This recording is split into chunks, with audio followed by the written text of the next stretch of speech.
Mayroon akong mayroon akong napanood guys na isang pastor, no? Isang pastor at nagbabasag siya ng mga ribulto. Ang daming imahe niya, binasag niya.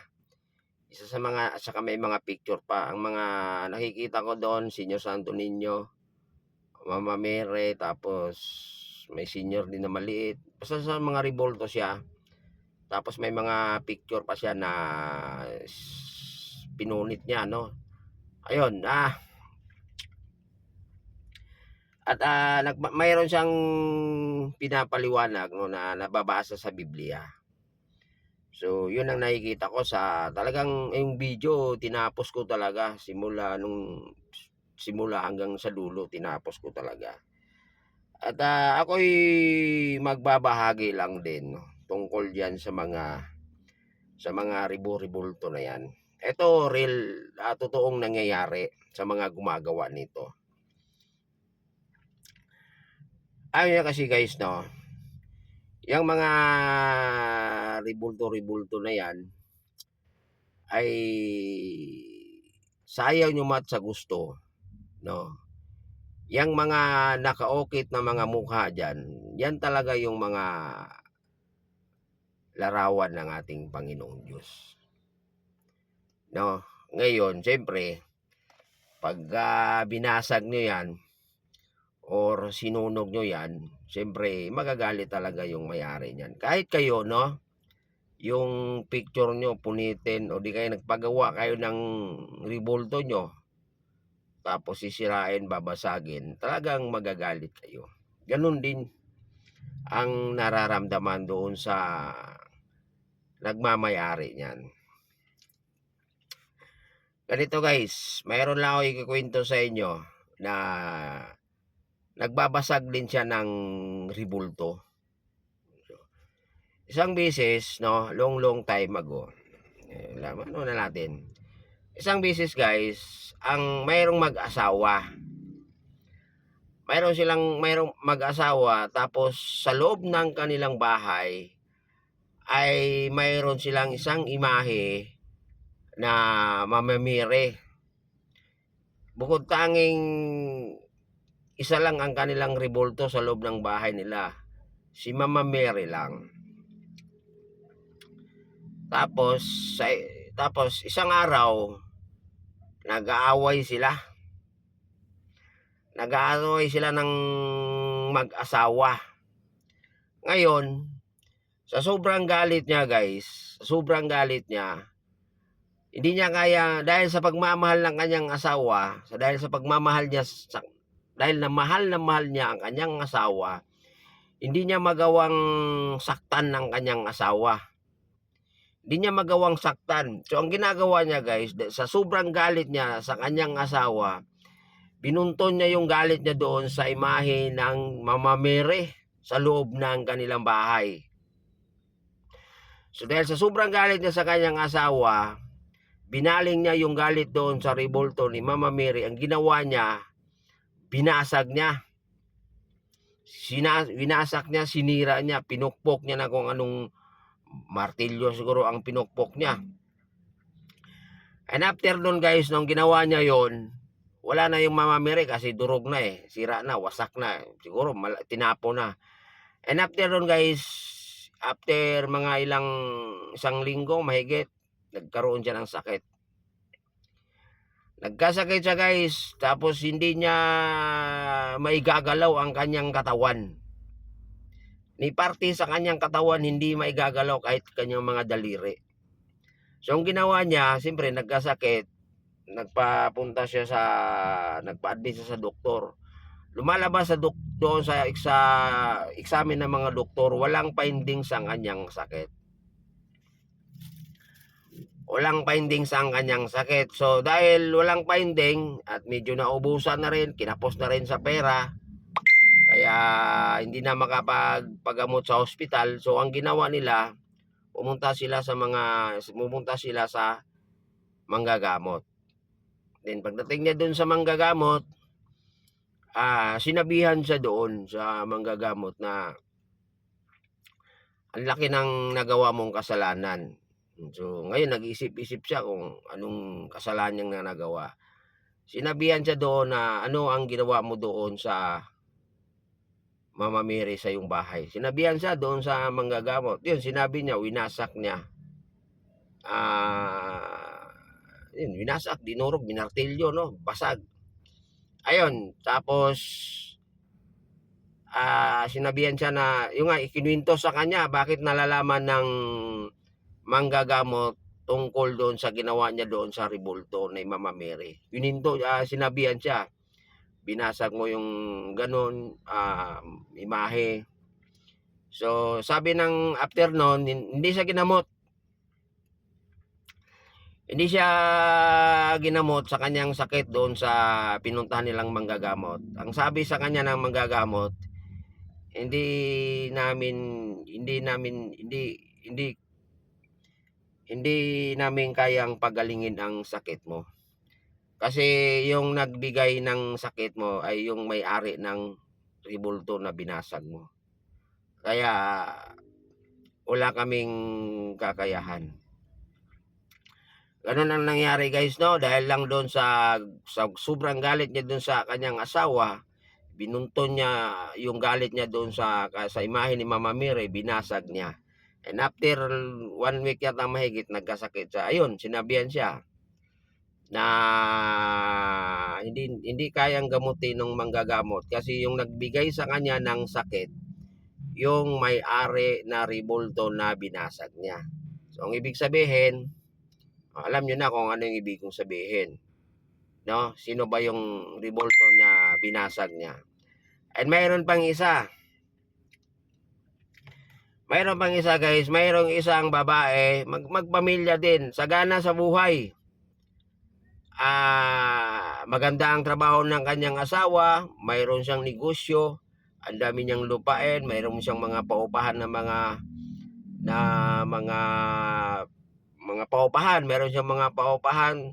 Tapos yung asawa niya, maganda ang kanyang trabaho ng kanyang asawa. Tapos yung mga anak niya nag-aaral sa mga magagandang paaralan, yung mga mahal na paaralan, parting Davao sila nag-aaral yung mga anak niya. Pag pumunta, tapos yun, ang laki ng bahay niya, siyempre. Pag pumunta ka sa kanyang bahay, guys, kahit saang pagpasok mo pa lang sa kanilang gate, makikita mo ang daming mga rebulto sa loob ng kanyang bahay. Ang dami, lahat ng rebulto nandun. Pag pasok mo sa kanyang bahay, mayroon ding mga rebulto doon, mga Mama Mary, mga santos, mga larawan nila ni Jesus Christ, mga ganon. Kahit sa kusina, ang dami. At doon guys, active na active siya sa kanyang simbahan. No, active na active siya sa simbahan. Active siya, tapos isang beses guys, siguro nagkaroon siya ng kaibigan at lumipat siya sa ibang sikta, sa ibang simbahan, lumipat siya. At doon niya nalalaman siguro, naririnig niya doon sa simbahan na nilipatan niya regarding sa mga rebulto.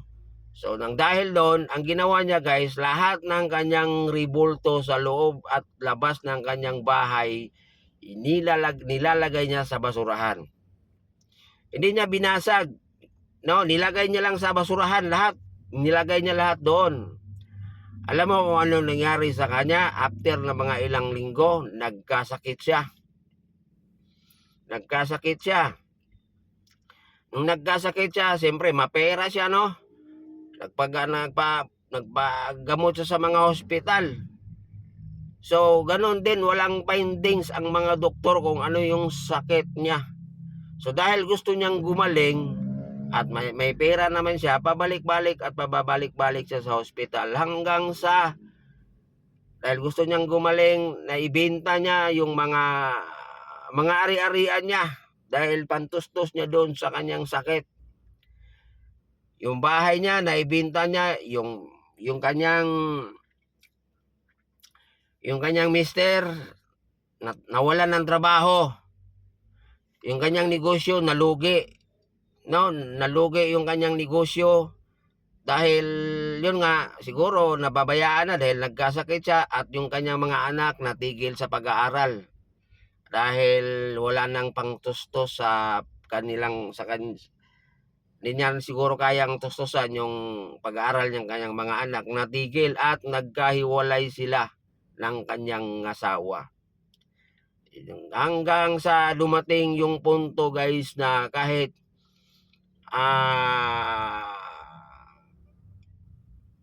ano siya, hanggang dumating sa punto na kahit 1 kilong bigas hindi siya makabili. Dahil nagkasakit siya, nagkahiwalay sila ng kanyang asawa. So hanggang sa napilitan siyang pumunta din siya sa manggagamot.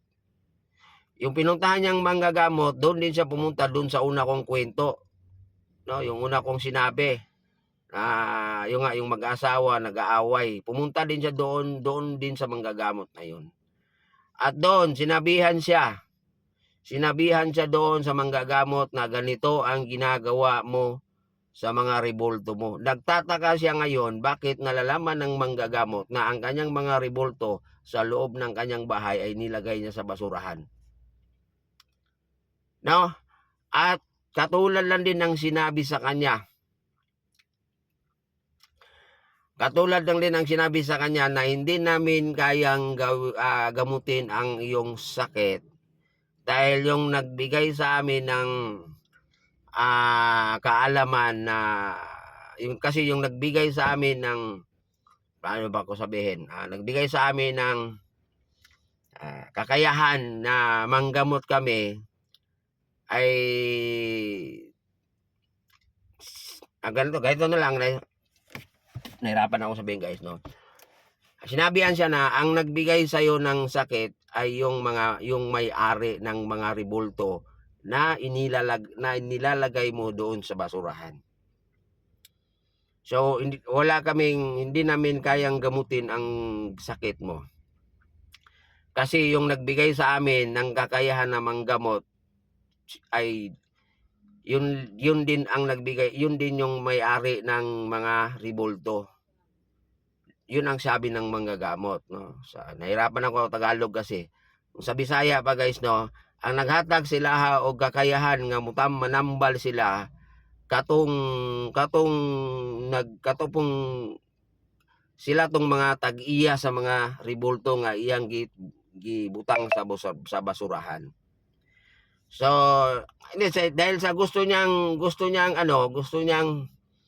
gumaling, nagtanong siya doon sa manggagamot na ano ba ang gawin ko para gumaling sa kanyang sakit. Sinabihan lang siya na manghingi ka ng tawad sa kanila doon sa may-ari ng rebolto. So pinayuhan siya na ganito ang gagawin mo, maghingi ka ng ganito, punta ka sa simbahan, kung saan ka galing na simbahan, doon mo yung gagawin. So ganoon yung guys na yung mga rebolto, yan yung sige, tuloy natin yung nangyari doon sa babae, no. Hanggang sa umutang na siya guys, no. Umutang na siya, nabaon na siya sa utang hanggang sa kahit yung mga kapitbahay niya at hindi na siya pautangin. Hanggang yun nga, dumating sa punto na kahit kalahating kilong bigas ay hindi na siya makakabili. Pagkatapos nung guys, hindi siya gumaling at ang ending ay namatay siya. Kaya sa mga kababayan ko, it's up to you kung maniwala kayo sa sinasabi ko. Pero itong sinasabi ko na 2 pamilya ay totoong nangyayari yan. Ngayon sa mga kababayan ko na mahilig, mga nilalapastangan, yung mga rebolto, hindi alam ko maraming karamihan mga pastor na nagbabasag ng mga rebolto guys, no. Mga rebolto, maraming rebolto. Pero iwasan nyo lang talaga magbasag ng mga rebolto katulad ng mga senior, mga santos kay imahe ni Ma'am Jesus Christ. Iwasan nyo lang, magbasag na kayo ng ibang rebolto, wag lang ang basagin nyo. Kasi pag na binasag nyo yan, no, or pagka kayo'y ginantihan doon sa may-ari niyan, sigurado yan, hindi nyo magugustuhan at hindi nyo matatanggap. Ganon yun guys. Yung nakita ko dito, ewan ko lang kung anong nangyayari, no, sa kanya after niyang ginawa yun. Pero isa lang ang masasabi ko, hindi talaga natutuwa yung may-ari doon sa mga binasag niya na rebulto. And then yung babae na yun guys, no, namatay siya. Ganon din yung una kong kwento. Namatay din yung lalaki. Namatay siya sa sakit. Ayun. Kaya, ayun, yun lang ang may share ko, no, regarding sa mga rebulto. Kasi, ano yan guys, sagrado. Kaya ako nasasabi na sagrado yan. Kung hindi siguro nila ginawa yon, nagbabasag sila ng rebulto, malamang yung lalaki na yon, buhay pa yon. Saka yung babae, buhay pa yon, sagana pa ang buhay nun. Dahil lang doon sa lumipat siya sa ibang sikta.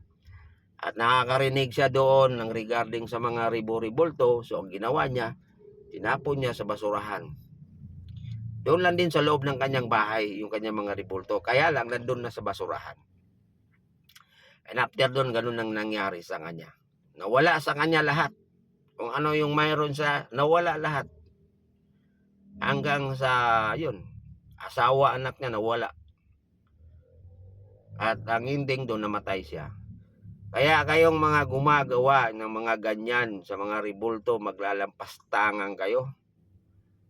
Good luck na lang sa inyo. Pero ang maipapayo ko lang sa inyo, wag na wag nyong gagawin yan. Wag na wag nyong gagawin yan.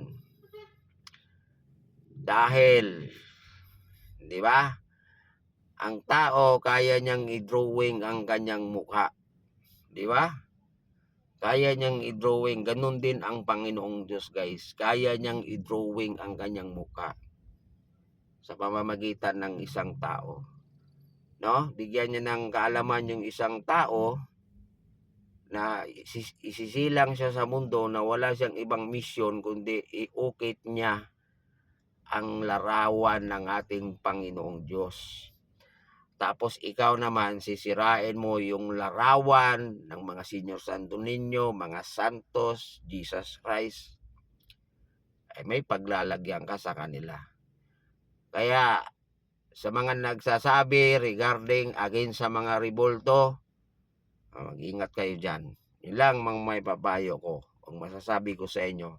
Itong kwento ko, 2 pamilya. Actually, marami pa akong kwento pero regarding sa mga rebulto na yan. Pero ito lang yung 2 ang maibibigay kong halimbawa sa inyo. Pag once na may gagawin kayo sa mga rebulto. Maraming klaseng rebulto. May dragon, may ibon, di ba? May hayop. Di ba? Kahit ako nga, kaya kong magpagawa ng rebulto eh. Kung may pera lang ako, magbayad lang ako dyan. Gawan mo ako ng rebulto, ilalagay ko sa harap ng bahay ko. Di ba? Kaya sa mga ibang sikta, dahan-dahan lang kayo. No?